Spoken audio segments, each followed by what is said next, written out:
Red Riding Hood was playing in her garden after her terrible ordeal with that nasty wolf. "Red Riding Hood," called her mum, "I've made cookies. Come and get one. Why not take some to Dad?" Now Red Riding Hood still felt a bit nervous about going into the wood, but Mum needed her help, and Dad loved his cookies, so she agreed to go. Her mum counted 10 freshly made cookies into a basket. 2, 4, 6, 8, 10.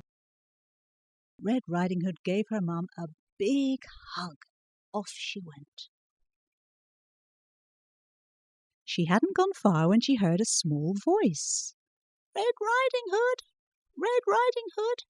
Have you any food? I've been stuck up in this tower for ages and I'm starving." "Send down your basket," said Red Riding Hood. "I have a delicious freshly made cookie for you." "Yummy! My favourite," replied Rapunzel. "It's good to see you out again, so soon after your terrible ordeal with that nasty wolf." Red Riding Hood set off again to deliver the freshly made cookies to her dad. She looked into her basket. 10 had become 9.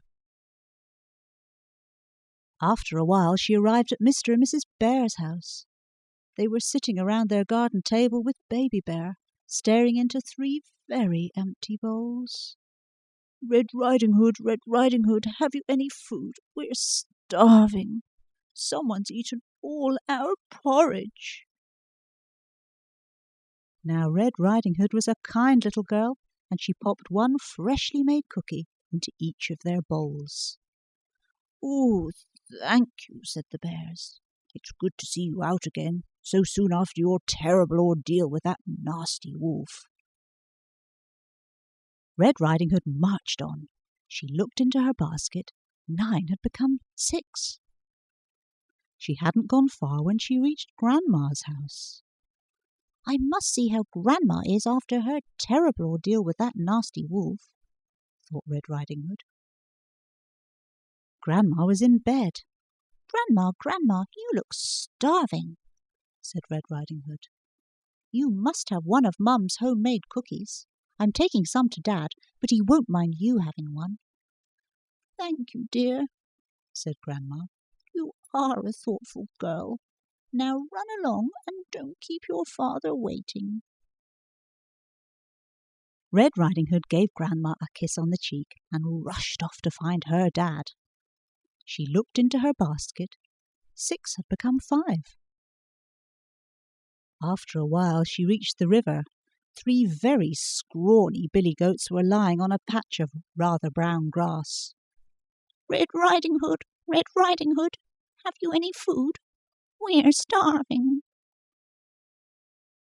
"We can't cross the bridge to eat the lush green grass," they said. "There's a mean and hungry troll waiting to eat us." "You poor things. Try some homemade cookies. They're delicious. 1, 2, 3.